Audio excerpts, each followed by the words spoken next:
Hello नमस्कार, मैं हूं दीपक और आप देख रहे हैं डीएसके टॉक्स। आइए बात कर लेते हैं बिग बॉस ओटीटी के कल रात के एपिसोड की, जिसमें कि फैमिली वीक का पर्दा गिर चुका है। फैमिली वीक में कल वो जिया की मम्मी आई थी। जिया को भर भर करके सिंपैथी देने के लिए सिंगल मदर, ये वो दुनिया जहां की वो बातें, strong father figure. In short कल जिया की मम्मी ने जिया के लिए इतनी जबरदस्त सिंपैथी वाला माहौल बना दिया कि पूछिए ही मत। इनफैक्ट एक दिन पहले जब अभिषेक की मम्मी आई थी, और कौन आया था यार, हाँ ये मनीषा रानी के पिताजी आए थे, तब भी कैमरा बार बार जिया शंकर के ऊपर ही फोकस कर रहा था। कहने का मतलब है कि जिया शंकर के लिए बिग बॉस ने कल भर भर के सिंपैथी अरेंज करके दी है। और कोई आश्चर्य मत कीजिएगा अगर सबको ठेंगा दिखा करके ये जिया शंकर जो है वो ट्रॉफी जीत करके चली जाए। ऐसा हो भी सकता है, ऐसा नहीं भी हो सकता है, लेकिन जिस तरह से मेकर्स बार बार जिया के ऊपर ही कैमरा फोकस कर रहे थे, उससे एक चीज़ तो क्लियर है कि ये जिया को बहुत स्ट्रांग दिखाना चाहते हैं। एट द सेम टाइम जिया को बहुत ही विक्टिमाइज दिखाना चाहते हैं। एक ऐसी जो टीवी सीरियल में कैरेक्टर नहीं होते हैं, ये जो टीवी सीरियल की जो एक्ट्रेसेस होती है, एक अकेली औरत जो किचन भी संभालती है, बिजनेस भी संभालती है, शक्ति, वो अनुपमा टाइप की। मतलब आप समझ जाइए कि कौन सा ट्रैक यहाँ पर चल रहा है। अच्छा, ट्रैक से मुझे याद आया कि मनीषा रानी, उसका ट्रैक जो है वो घूम फिर करके लव लपाटा पर ही आ जाता है। उसके हार्मोन्स लगता है कुछ ज़्यादा ही कुलबुला रहे हैं।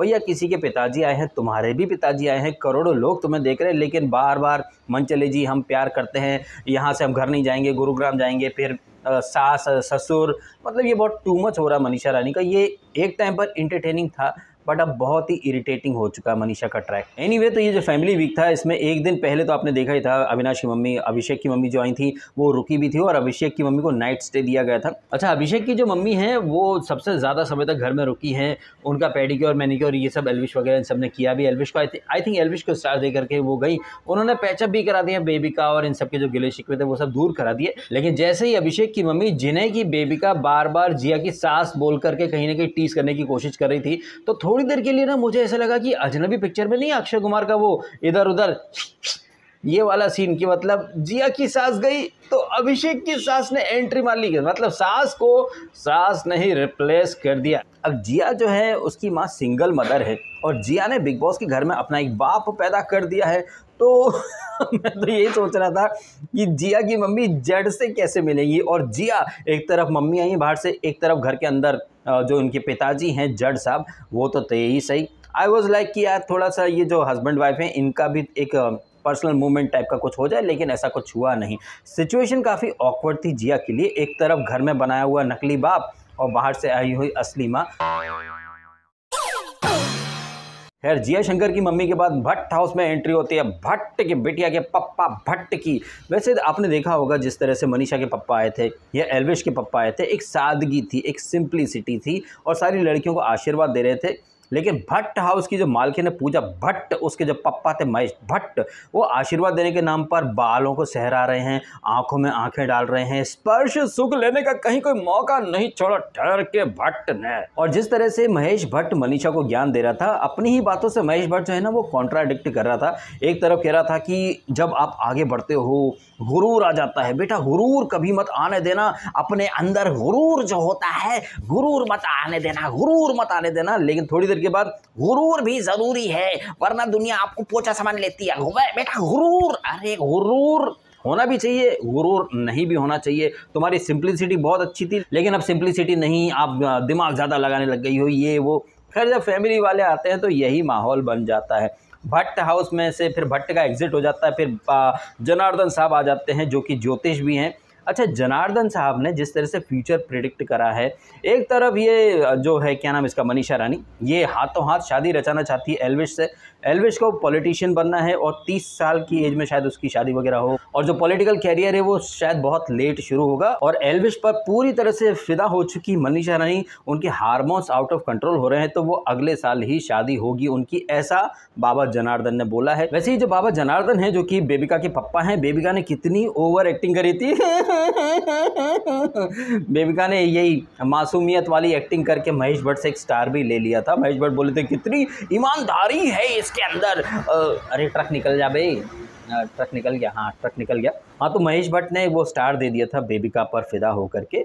और ये जो बाबा जनार्दन आए थे, इन्होंने सबके फ्यूचर प्रेडिक्ट करे, लेकिन पीछे के सीज़न में भी ये बाबा जनार्दन आ चुके हैं, और उनके किए हुए वादे, प्रेडिक्शन सब हवाई बातें निकलती हैं। और जिस तरह से ये बोले फुकरा इंसान को कि तुम 30-35 कितना 36 के बाद करोड़पति हो गया। भाई वो तो ऑलरेडी करोड़पति है भाई, वो तो ऑलरेडी मिलियंस कमाता है हर दिन के, आई थिंक हर वीक की कमाता होगा, और बिग बॉस में आ चुका है तो वो ऑलरेडी पहले से ज़्यादा करोड़पति तो हो ही चुका है। तो बाबा जनार्दन की बात है इज इक्वल टू गधे की लातें। खैर ये बाबा जनार्दन की बातों पर ज़्यादा फोकस नहीं करते हैं, फोकस करते हैं फैमिली वीक में फैमिली आई थी उन पर, उनकी बातें कर ली। भट्ट ने जो फिलोसफी वाली जो बातें करी थी वो भी हमने थोड़ी बहुत आपके सामने रखी थी, कैसे गुरूर मगरूरियत पूजा मॉडलिंग करी थी, ये वो भट्ट हाउस शाहीन छोटी थी, ये दुनिया जहाँ की बकवास। ये फैमिली और फिलोसफी से आ जाते हैं डायरेक्ट इधर फुकरा इंसान के ऊपर। तो फुकरा इंसान जो कि जड़ बुद्धि के साथ बातें कर रहा था, फ्लो में फुकरा इंसान ने बड़ी बड़ी बातें कर दी हैं, अहंकार भरी बातें कर दी हैं कि I brought the new audience, I brought the new community, ये वो, और अब मेकर्स हैं उनका टाइम है पे बैक करने का, उन्हें पे बैक करना चाहिए, मैं जीत जाऊंगा। ये आई थिंक बड़ी घमंड भरी बातें कर दी हैं। ये बातें सुन करके ये जो मेकर्स हैं एंडेमल वगैरह, इन लोगों ने फुकरा इंसान को ज़रूर बोला होगा भाई अभी प्लान में थोड़ा सा चेंज करने का है, अभी हम किसी और को विनर बना सकते हैं। ये बात मैं ऐसे ही नहीं कर रहा हूँ, मुझे पता है कि जैसे MC स्टैन की फ़ैन फॉलोइंग बहुत ज़्यादा थी, उसे ट्रॉफ़ी पकड़ा दी गई, बट अल्टीमेट सत्य यही है कि ट्रॉफ़ी जो रहती है वो मेकर्स पकड़ाते हैं। और जिस तरह से फुकरा इंसान बड़ी बड़ी बातें कर रहा था कि मैंने इस शो को कैरी किया अपने शोल्डर पर, मैंने हमेशा पार्टिसिपेट किया है, एक्टिव पार्टिसिपेट किया है, मैं नई ऑडियंस लाया हूँ, नई कम्युनिटी लाया हूँ, नई फ़ैन फॉलोइंग लाया हूँ, तो अब ये बिग बॉस की ड्यूटी है कि वो लोग पे बैक करें। वो पे करेंगे, आपको हैवी अमाउंट पे करेंगे, बट मुझे पता नहीं क्यों ऐसा लग रहा है जैसे पिछले सीजन में निम्मो थी ना, अगर मैं गलत बोल रहा हूँ तो प्लीज़ मुझे करेक्ट कीजिएगा। If I am not wrong, Nimmo was the first one जो कि फाइनलिस्ट बनी थी, टिकट टू फिनाले उसी के पास था, बट निम्मो जीती नहीं थी। और एक ट्रैक रिकॉर्ड है, वो बंदा या बंदी जो सबसे पहले टिकट टू फिनाले जीत जाती है या जीत जाता है, उसे ट्रॉफी नहीं मिलती है। एंड इसका अपने मोस्ट रीसेंट एग्जांपल अभी बिग बॉस 16 के अंदर ही देखा था। Nimmo was the first finalist, लेकिन भैया वो तो बड़ी जल्दी शो से बाहर हो गई थी, ट्रॉफी नहीं जीत पाई थी। उसी तरह से जिस तरह से यहाँ पर जिया के लिए एक सिंपैथी का माहौल बनाया जा रहा है, अभिषेक की फ़ैन फॉलोइंग बड़ी ज़बरदस्त है, लेकिन उसकी फ़ैन फॉलोइंग को सिर्फ और सिर्फ बाबा जी का ठुल्लू ही मिलेगा। एल्विश के फैंस भी सिस्टम हैंग करते फिर रहे हैं सोशल मीडिया के ऊपर। अच्छा, एल्विश ना काफ़ी भावुक हो गया था, काफ़ी इमोशनल भी था वो सबकी फैमिलीज़ को देख करके। एल्विश चाह रहा था कि उसकी मम्मी आए, लेकिन उसकी मम्मी नहीं आई, उसके पिताजी आए, और एल्विश के पप्पा जी तो भाई नेक्स्ट लेवल है। जिस तरह से उन्होंने मनीषा को आईना दिखाने की कोशिश करी, लठ पे रजाई लिए लिए घूमती फिरती है, और उनकी बॉडी लैंग्वेज से ऐसा लग रहा था कि शायद उन्हें मनीषा जैसी बहू तो नहीं चाहिए। और हरियाणा में आप जानते भी हैं कि ऑनर किलिंग वगैरह बहुत होती रहती है, कास्ट सिस्टम, जाति पाति बहुत देखी जाती है। तो मनीषा रानी सिर्फ धूल में लठ मार रही है, उसके इन हरकतों से कुछ होने वाला है नहीं। और कोड लैंग्वेज में जिस तरह से एल्विश ने अपने पिताजी से बोला कि अपनी छत पर जो चिड़िया आके बैठा करती थी पापा, वो चिड़िया आती ही उड़ गई, नहीं चिड़िया है बेटा चिड़िया है, तो ये एक इशारा था कि शायद एल्विश की जो गर्लफ्रेंड है जो कि छत पर मिला करती थी वो अभी है, या शादी ब्याह हो गया तो अभी है। तो मनीषा का कहीं कोई चांस नहीं है। और मनीषा कितने साल की यार, 21-22 साल की होगी वो, और अभी से कहाँ शादी कर लेगी, अभी तो उसे करियर बनाना है, उसे एक्ट्रेस बनना है, हीरोइन बनना है। तो ये 2024 में शादी वादी की बातें सब मुगेर अल की हसीन ख्वाब वाली बातें हैं, इन बातों का हकीकत से कहीं कोई लेना देना नहीं है। तो हम बात कर रहे थे एल्विश के सिस्टम हैंग की।